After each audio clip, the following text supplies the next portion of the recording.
Okay, so my Orange Pi 5 has not arrived yet. That's just a PNG file.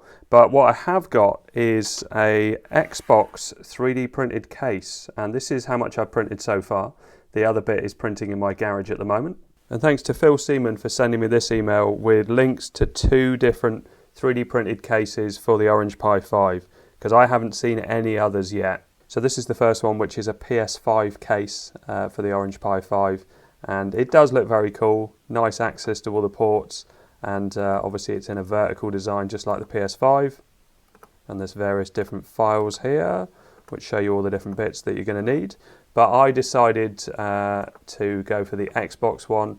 I have an original Xbox and I really like it. I really like the design of it, and I just thought it was a nice case to have the Orange Pi 5 in.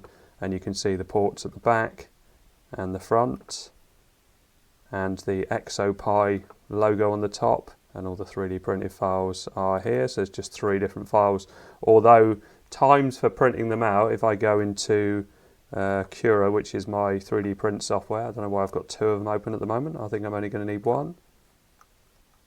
And let's open those files. The logo didn't take very long at all because it's obviously tiny, but we're looking at 7 hours and 3 minutes for the base. And the top comes in at 13 hours and 32 minutes. I know there are ways of doing this quicker, but I usually leave it stock because it doesn't really bother me how long it takes. It's just in my garage. And I was a bit concerned because we've had snowfall here today and it's about 1 degree, 0 degrees. And because my 3D printer is in the garage, I thought in the past that it was too cold to 3D print. I'd had failed prints before when it was cold, and I've never had any problems when it's been warmer. But the Xbox logo printed out fine, so I'm hopeful that the other 2 bits are going to be okay. Now, I wasn't aware of Cults as a place for 3D print files. You do have to pay for these, so this was £9.31, but they are the only ones around. It does look cool, and as long as it fits all right and works, I'll be happy. There's no reviews yet, but obviously most people haven't got their Orange Pi 5. Mine is due on the 14th of December, so I haven't got very long to wait, hopefully.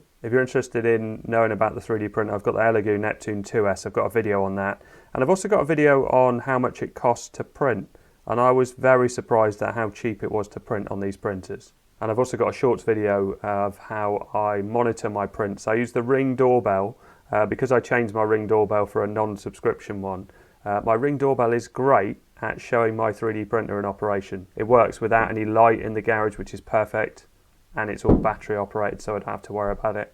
And here is my camera, although there's nothing going on at the moment because I've got to pop out later on, and I like to be at home when it's 3D printing and just sort of keep an eye on it just in case something goes wrong. And unfortunately, as you can see, my builders have been chopping things up in the garage for our extension, and it's covered in dust. I have cleaned off the print bed and various other bits, but I can see that I've missed out this bit underneath. Look at the display, look how much dust is on there. You can see where I've touched the screen to print out the Xbox logo that I did just now. So the second piece printed out fine. I've obviously got to tidy it up and everything. And the third piece is still printing, and this is what it looks like outside. So it's very cold. It's probably about -2, I think, at the moment. But my 3D printer, even with my garage door open, seems to be working fine. I think the big change to my 3D printer was isopropyl, which has made just a massive difference. So cleaning the bed with that, it just seems to stick really well. So it's all finished, and I think it looks very cool. Obviously you can see I've got to punch out various different bits and everything, but yeah, it's going to be a really nice case for the Orange Pi. You can see I've got to take out all this, which was used to stabilise it while printing, and got to punch out all these different sockets and things like that. But I think that looks great, and I'm very tempted to spray it black and maybe print this out in green. I've got a load of different colours in my garage. I'll have to load it into the 3D printer, but I'll probably just get it up and running first of all. But yeah, really pleased with that. And also, if we go to the Orange Pi website and click on, I think it was download, scroll down to the Orange Pi 5, you can see that all this has been updated. So they mentioned Orange Pi OS, the Ubuntu image, the Debian image, the standard Android image, Android source code, Linux source code. But if we go to Orange Pi OS and downloads, I think this one wasn't available yet. It takes you to a Google Drive folder. This particular one's empty, but if we go back, the Ubuntu image is available, like Orange Pi 5. This is from 9th of December. and it looks like there's an XFCE build and also a server image, so without a graphical user interface. A Debian image, same sort of thing, XFCE, and then Android is Android 12. Don't know if it's got the Play Store in it yet, but we'll find out. And there is now a user manual. None of this was there before. And if we click on this one, you do need to have a Google account signed in to be able to access these Google Drive files. And you seem to need to have to double tap to access it. Right, so one thing I found in here, it does mention about the NVMe drive, how to write Linux image to SPI flash and NVMe SSD. So we skip to that. Obviously I'll be doing this when I get it.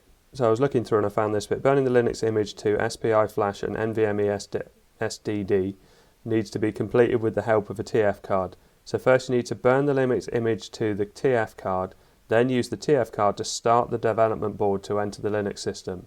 So it's not going to be as straightforward as a Raspberry Pi where you just write the image with an images system. It looks like you have to do it to the memory on the Orange Pi and then write it to the NVMe. But again, when you actually do it for real, then you learn how to do it. So I'll show a video on how to do that. I've already got my little NVMe drive, so I'm ready to go. Under power source in the specs, it says USB-C power supply, 5 volt, 4 amp. Now I've got the official Raspberry Pi power adapter, which is 5.1 volts and it's 3 amps.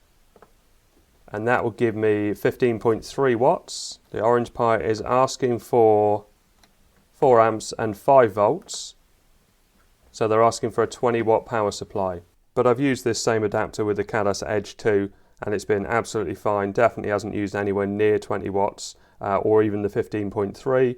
And you can see something like a Raspberry Pi uses a lot less at 3.9 watts, which is powering this system at the moment. Okay, so I hope all this helps. Thanks very much for watching. Please like and subscribe.